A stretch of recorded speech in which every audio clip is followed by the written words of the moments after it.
मल्लिकार्जुन ज्योतिर्लिंग की कहानी। पुराणों में मल्लिकार्जुन ज्योतिर्लिंग से संबंधित कथा इस प्रकार है। एक बार शिव पार्वती के दोनों पुत्र कार्तिकेय और गणेश विवाह के लिए आपस में कलह करने लगे। कार्तिकेय का कहना था कि वे बड़े हैं, इसलिए उनका विवाह पहले होना चाहिए, किंतु श्री गणेश अपना विवाह पहले करना चाहते थे। इस झगड़े का फैसला कराने के लिए दोनों अपने माता पिता के पास पहुंचे। उनके माता पिता ने कहा कि तुम दोनों में जो कोई इस पृथ्वी की परिक्रमा करके पहले यहाँ आ जाएगा, उसी का विवाह पहले होगा। शर्त सुनते ही कार्तिकेय जी पृथ्वी की परिक्रमा करने के लिए दौड़ पड़े। इधर स्थूलकाय श्री गणेश जी और उनका वाहन भी चूहा।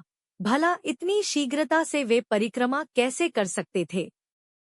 गणेश जी के सामने भारी समस्या उपस्थित थी।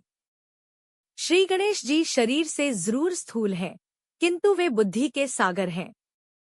उन्होंने कुछ सोच विचार किया और अपनी माता पार्वती तथा पिता देवाधिदेव महेश्वर से एक आसन पर बैठने का आग्रह किया। उन दोनों के आसन पर बैठ जाने के बाद श्री गणेश ने उनकी 7 परिक्रमा की, फिर विधिवत पूजन किया। इस प्रकार श्री गणेश माता पिता की परिक्रमा करके पृथ्वी की परिक्रमा से प्राप्त होने वाले फल की प्राप्ति के अधिकारी बन गए। उनकी चतुर बुद्धि को देखकर शिव और पार्वती दोनों बहुत प्रसन्न हुए और उन्होंने श्री गणेश का विवाह भी करा दिया। जिस समय स्वामी कार्तिकेय संपूर्ण पृथ्वी की परिक्रमा करके वापस आए, उस समय श्री गणेश जी का विवाह विश्वरूप प्रजापति की पुत्रियों सिद्धि और रिद्धि के साथ हो चुका था।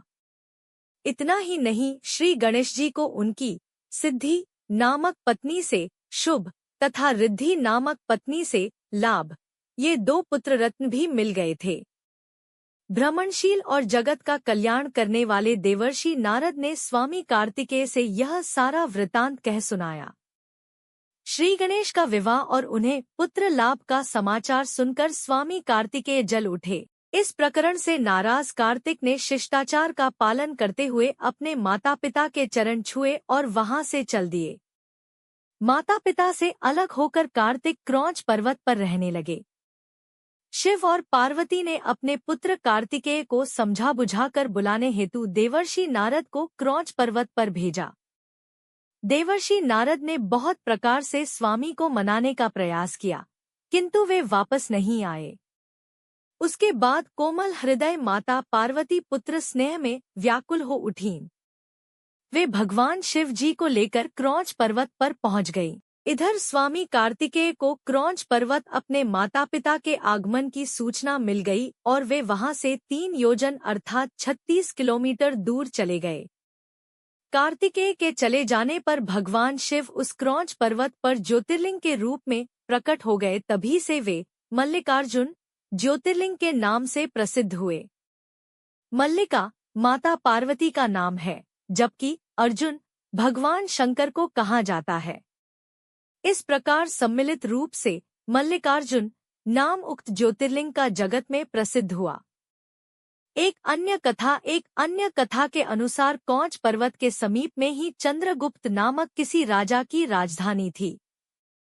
उनकी राजकन्या किसी संकट में उलझ गई थी। उस विपत्ति से बचने के लिए वह अपने पिता के राजमहल से भागकर पर्वतराज की शरण में पहुंच गई।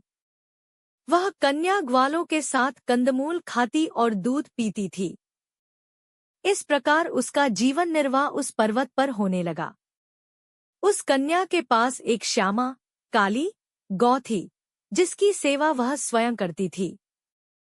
उस गौ के साथ विचित्र घटना घटित होने लगी। कोई व्यक्ति छिपकर प्रतिदिन उस श्यामा का दूध निकाल लेता था। एक दिन उस कन्या ने किसी चोर को श्यामा का दूध दुहते हुए देख लिया। तब वह क्रोध में आग बबूला हो उसको मारने के लिए दौड़ पड़ी। जब वह गौ के समीप पहुंची तो उसके आश्चर्य का ठिकाना न रहा, क्योंकि वहां उसे एक शिवलिंग के अतिरिक्त कुछ भी दिखाई नहीं दिया। आगे चलकर उस राजकुमारी ने उस शिवलिंग के ऊपर एक सुंदर सा मंदिर बनवा दिया।